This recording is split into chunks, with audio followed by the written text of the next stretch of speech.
Hey, what is up, everybody? This is Stevie Breach coming to you with the early morning video of the day. About to start my day here at work, sitting in the parking lot waiting to roll on in there.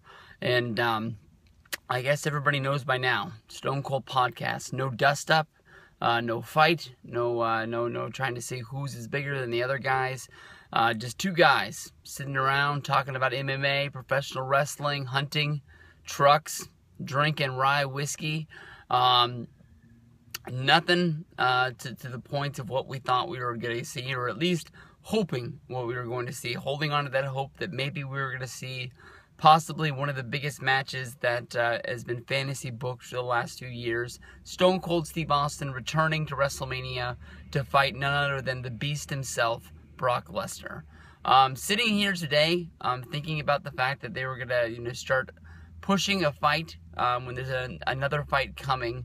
On Sunday, of course, Brock Lesnar is going to be facing The Undertaker in Hell in a Cell.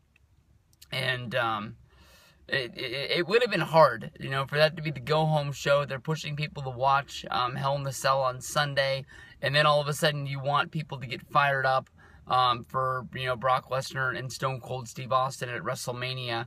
It's sort of like, even though everybody knew that the Madison Square Garden show was going to be just basically a house show on television, people got caught up in the Brock Lesnar versus Big Show match to the point where they turned around, and even though we knew in just a few weeks it was going to be Hell in the Cell and we were going to see Undertaker and Brock again, it got lost in the shuffle just a little bit. So I don't think they wanted the main event of the pay-per-view to get lost behind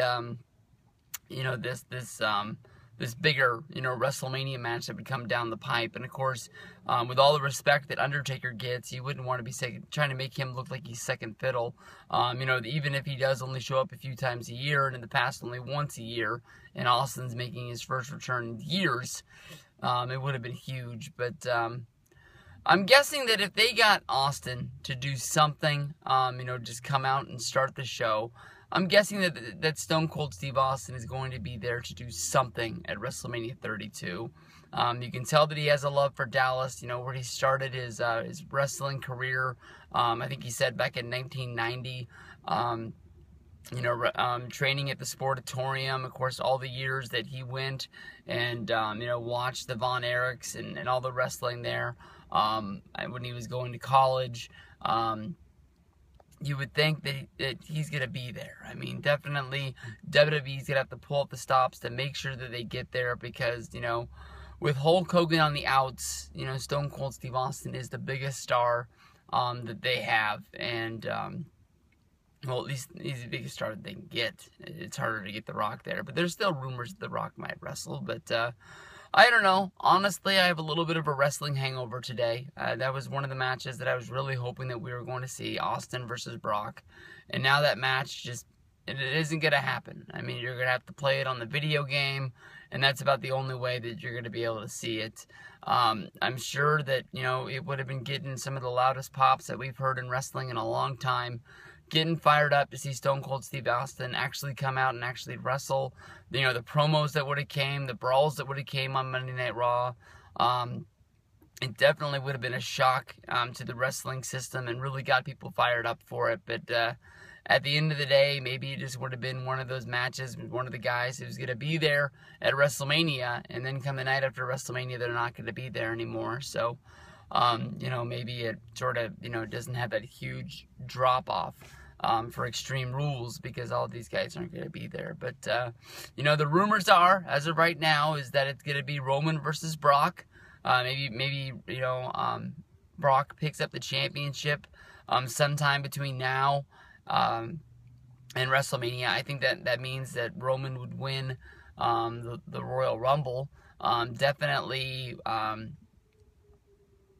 everybody always holds hope to that Shield 3-way, and the match last night in the main event, the Shield versus the Wyatts, and the Shield having a reunion, but Rollins walking out on them. That sort of fuels that fire just a little bit. But I think people want to see the Shield together rather than see them apart. Definitely, you can tell that Rollins versus Triple H is about to spontaneously combust anytime now. Every time that heats up to the point where you think that they're going to break off, they just do an angle on Raw where they act like nothing's ever happened, and Rollins is standing in the background of an authority program, and they're just doing business as normal, like nothing ever happened. But you would think that Triple H and Rollins are going to have a match, or at least break up on television sooner than later. Maybe he could go back to them. Definitely last night was the sign that he doesn't like them. But I think that honestly, the thing that I was thinking for Night of Champions, where he just came crawling back to him for protection, and they just sort of saw that he would fight with them, so they'll fight with him. I thought that would have worked, and maybe they could do that in the foreseeable future. But I don't know. Mania took a big hit. I've already got my WrestleMania travel package. I know that they'll put on a good show one way or another. I wasn't let down. Even when I didn't have a thought in the world that Rollins would cash in at WrestleMania, I thought that Brock versus Roman would be a good match, and honestly, I thought it was a good match. The Roman Reigns era in WWE has to start someday. You might as well start it soon.